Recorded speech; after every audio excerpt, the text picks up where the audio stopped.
Welcome to our YouTube channel golden star tutorial. আজকে আমরা মাধ্যমিক 2021 সংশোধিত সিলেবাস অনুযায়ী WBH মাধ্যমিক মক টেস্ট পেপারটি যে বেরিয়েছে সেই টেস্ট পেপারের ইতিহাসের যে মডেল কোশ্চেন সেট 1 আছে সেই মডেল কোশ্চেন সেট 1-এর বিভাগ গ অর্থাৎ 2 নম্বরের প্রশ্নগুলোর সম্পূর্ণ উত্তর আলোচনা করব। ইউটিউবে এই প্রথম আমাদের চ্যানেলের মাধ্যমেই তোমরা ইতিহাসের 2 নম্বরের যে প্রশ্নগুলো আছে সেই 2 নম্বরের প্রশ্নের যে 16টা প্রশ্ন আছে সেই 16টা প্রশ্নের উত্তর সম্পূর্ণ সমাধান করছি। তার আগে এখন যারা চ্যানেলটি সাবস্ক্রাইব করনি সাবস্ক্রাইব করে বেল আইকনটি ক্লিক করে রাখো এই রকম ভিডিও যাতে আপলোড করার সাথে সাথেই তোমরা নোটিফিকেশান পেয়ে যাও। তো আজকে মডেল কোশ্চেন সেট 1 বিভাগ গ ইতিহাসের যে প্রথম কোশ্চেনটা রয়েছে নয়া সামাজিক ইতিহাস কি, সেই নয়া সামাজিক ইতিহাস কি উত্তরটা জানব। নতুন সামাজিক ইতিহাস বা নয়া সামাজিক ইতিহাস গতানুগতিক শাসনকেন্দ্রিক ইতিহাস চর্চার বাইরে মানুষ, সমাজ, সংস্কৃতি ও অর্থনীতি নিয়ে নয়া বা নতুন সামাজিক ইতিহাস আবর্তিত হয়। এর বৈশিষ্ট্য হলো এই ইতিহাসে প্রতিষ্ঠান ভিত্তিক ইতিহাস থেকে সরে এসে সাধারণ মানুষের ইতিহাস রচনার উপর গুরুত্ব দেওয়া হয়। সংস্কৃতি মানুষের আচার আচরণ, খাদ্যাভ্যাস, পোশাক পরিচ্ছদ, বিনোদন, শিক্ষা, ধর্মবিশ্বাস প্রভৃতির ওপর গুরুত্ব দেওয়া হয়।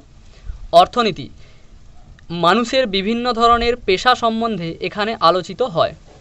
এরপরে যে দুইয়ের প্রশ্নটা রয়েছে, দুইয়ের প্রশ্ন বলেছে পরিবেশ আন্দোলনের নাম। ভারতের দুটি পরিবেশ আন্দোলনের নাম হলো নর্মদা বাঁচাও আন্দোলন এবং চিপকো আন্দোলন। ভারতের দুটি পরিবেশ আন্দোলনের নাম হলো নর্মদা বাঁচাও আন্দোলন এবং চিপকো আন্দোলন। এরপরে 3-এর দাগের প্রশ্ন মেকলে মিনিট কি। মেকলে মিনিট কি উত্তরটা জানব।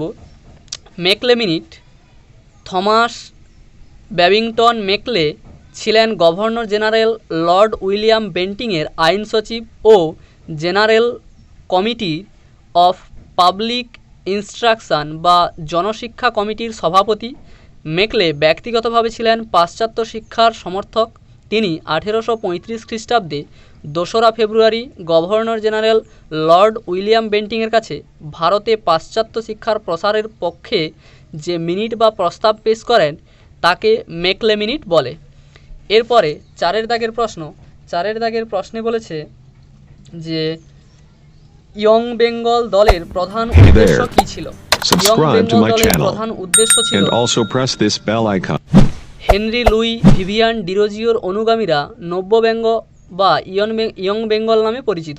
এই দলের উদ্দেশ্য সমাজের বাল্যবিবাহ, বহুবিবাহ, সতীদাহ প্রভৃতি কুসংস্কারের বিরুদ্ধে আন্দোলন করা, নারী শিক্ষা, নারী স্বাধীনতা, সংবাদপত্রের স্বাধীনতা প্রভৃতির সপক্ষে আন্দোলন চালানো।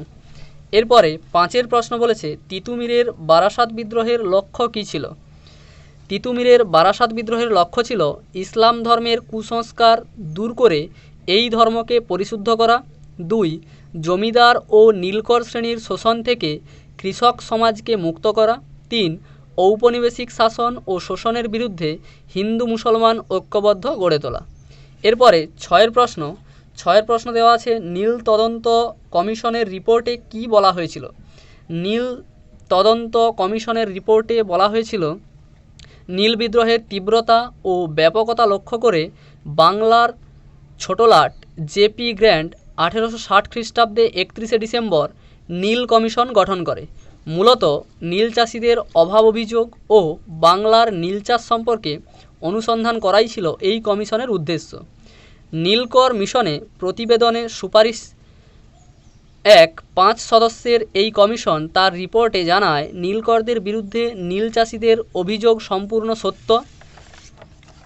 2 নীল কমিশনের প্রতিবেদন অনুযায়ী এই কমিশন নীল চাষিদের আচ্ছাদিন বলে ঘোষণা করে। এরপরে 7-এর প্রশ্ন, 7-এর প্রশ্ন বলেছে এনফিল্ড রাইফেলের বৈশিষ্ট্য। এনফিল্ড রাইফেলের বৈশিষ্ট্য 1857 খ্রিস্টাব্দে ভারতীয় সেনাবাহিনীতে এনফিল্ড রাইফেলের ব্যবহারকে কেন্দ্র করে সিপাহীরা ক্ষুব্ধ হয়ে বিদ্রোহ শুরু করে। একে এনফিল্ড রাইফেলের বৈশিষ্ট্য নিম্নরূপ। ধর্মচ্যুতির আশঙ্কা। সেনাবাহিনীতে গুজব ছড়ায় যে এনফিল্ড রাইফেলের খোলসটি গরু ও শূকরের চর্বি দিয়ে তৈরি, ফলে হিন্দু ও মুসলিম সিপাহীরা ধর্মচ্যুত হওয়ার ভয়ে এই টোটা ব্যবহারে অসম্মত হয়। প্রত্যক্ষ কারণ, ব্রিটিশ কর্তৃপক্ষ এনফিল্ড রাইফেল ব্যবহারের জন্য ভারতীয় সেনাদের ওপর চাপ সৃষ্টি করলে সেনারা বিদ্রোহের পথে পা বাড়ায়।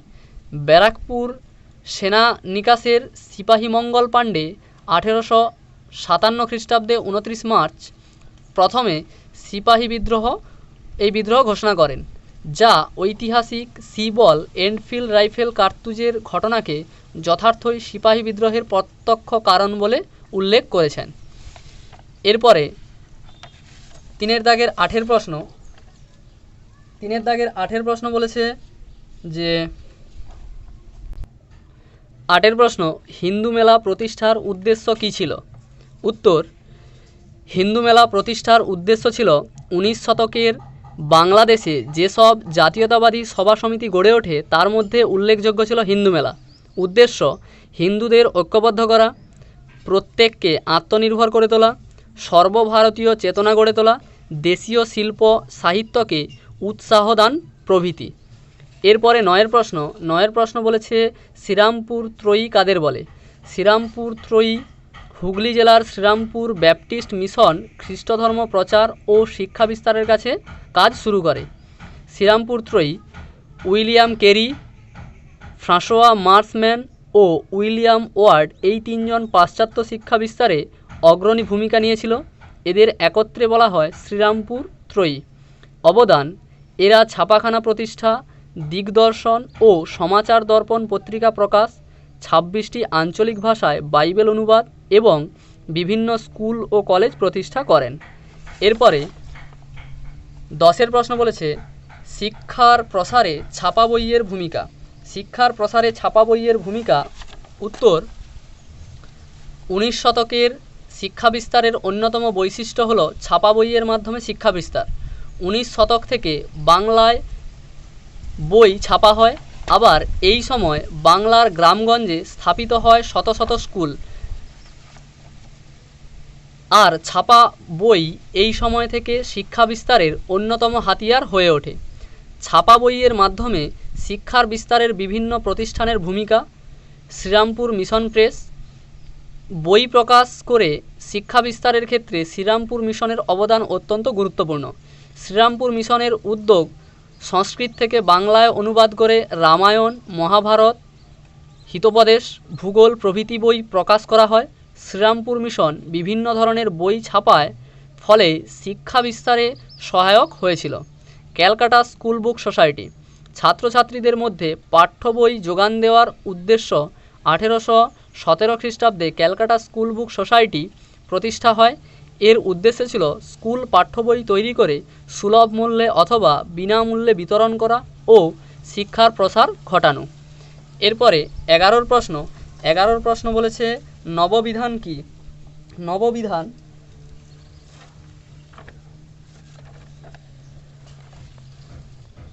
কেশবচন্দ্র সেনের নাবালিকা কন্যার সাথে বর্ষিয়ার রাজপুত্রর বিবাহ সম্পন্ন হওয়ায় কেশবচন্দ্র বিরোধীরা ভারতবর্ষীয় ব্রাহ্ম সমাজ ত্যাগ করে সাধারণ ব্রাহ্ম সমাজ স্থাপন করেন।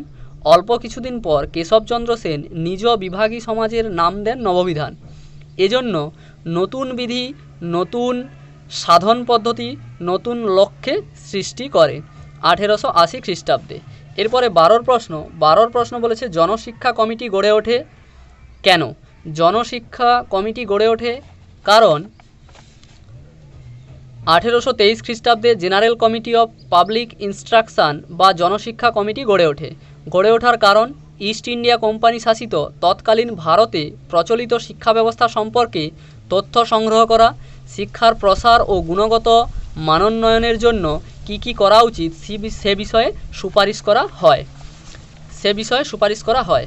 এরপরে যে 13 প্রশ্ন বলেছে 19 শতকের দ্বিতীয়ার্ধকে সভা সমিতির যুগ বলা হয় কেন?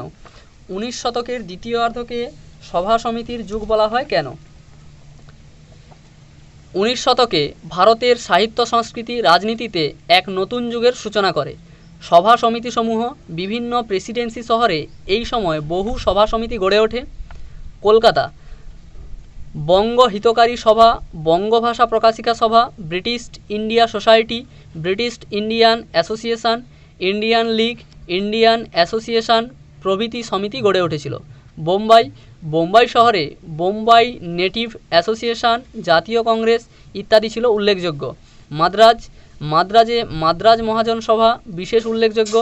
এইভাবে ভারতের বিভিন্ন প্রান্তে সভা সমিতি ও তার শাখা প্রতিষ্ঠার জন্য অনিল শীল 19বিংশ শতককে সভা সমিতির যুগ বলেছেন।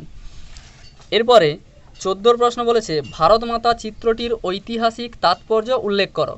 ভারতমাতা চিত্রটির ঐতিহাসিক তাৎপর্য,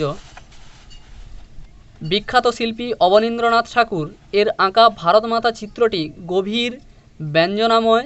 চিত্রটি জাতীয়তাবাদী ভাবধারার দ্যোতক। ভারতমাতা চিত্রটির গুরুত্ব অনেকখানি। জাতীয়তাবাদের বিকাশ, ভারতমাতা চিত্রটি ভারতের স্বাধীনতা আন্দোলনকারীদের কাছে ছিল প্রেরণার প্রতিমূর্তি। দেশবাসী যেন এই প্রথম মাতৃমূর্তিকে দর্শন করেছে এবং দেশবন্দনার উদ্দীপিত হয়ে ওঠে। জাতীয়তাবাদে ভারতমাতার চিত্রটির মধ্য দিয়ে বাস্তবায়িত হয়ে উঠলে সকলের মধ্যে আলোড়ন সৃষ্টি হয়।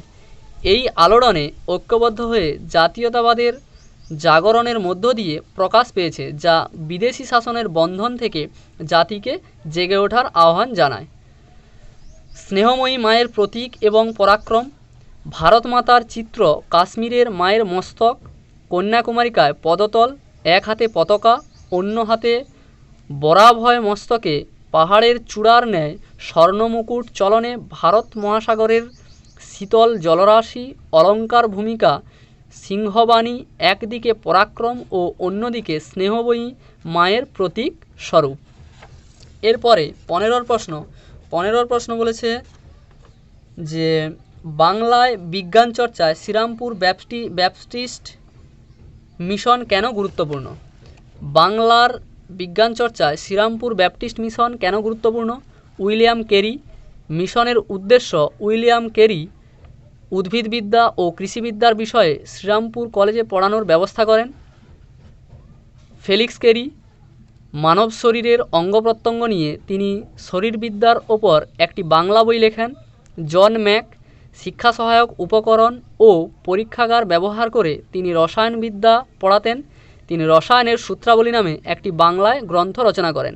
এভাবেই শ্রীরামপুর মিশনারিগণ বাংলাদেশে বিজ্ঞান চর্চায় মৌলিক অবদান রাখেন। এরপরে 16 প্রশ্ন, বিদ্যাবণিক কাকে বলে এবং কেন বলা হয়? বিদ্যাবণিক বিদ্যাসাগরকে বলা হয় কারণ ছাপাখানার ব্যবসায়ী উদ্যোগীদের জন্য বিদ্যাসাগরকে বিদ্যাবণিক বলে। বাংলাদেশে পাশ্চাত্য শিক্ষা বিস্তারের সঙ্গে পাঠ্য বইয়ের চাহিদা বেড়ে যায়, সেই কারণে ছাপাখানার ব্যবসা লাভজনক হয়ে ওঠে ও এর প্রসার ঘটে। শিক্ষিত বাঙালিদের মধ্যে অন্যতম ঈশ্বরচন্দ্র বিদ্যাসাগর 1847 খ্রিস্টাব্দে পটলডাঙ্গার 62 নম্বর আনহার স্ট্রিটে সংস্কৃত প্রেস নামে ছাপাখানা খোলার পর 1856 খ্রিস্টাব্দে বিদ্যাসাগর সংস্কৃত প্রেসের মালিক হন। এখান থেকে তার নিজের ও অন্যদের লেখা বই হাজার হাজার কপি ছাপা হতো। শুধু বর্ণপরিচয় 1856 খ্রিস্টাব্দের জুন মাসে 50,000 কপি বিক্রি হয়। এই প্রেস থেকে প্রকাশিত বই বিক্রির জন্য বিদ্যাসাগর কলেজ স্ট্রিট পাড়ায় 1847 খ্রিস্টাব্দে সংস্কৃত প্রেস ডিপোজিটারি নামে প্রথম বইয়ের দোকান খোলেন। শুধু পাঠ্য বই বিক্রি করে মাসে গড়ে 3-4 হাজার টাকা আয় করতেন। এছাড়া 1885 খ্রিস্টাব্দে জানুয়ারি মাসে 25 নম্বর সুকিয়া স্ট্রিটে কলকাতা পুস্তকালয় নামে একটি দোকান খোলেন। বণিক অর্থাৎ ব্যবসায়ী ছাপাখানার আধুনিক বাংলার বই ব্যবসার পথপ্রদর্শক হিসেবে বিদ্যাসাগরকে যথার্থই বিদ্যাবণিক বলে।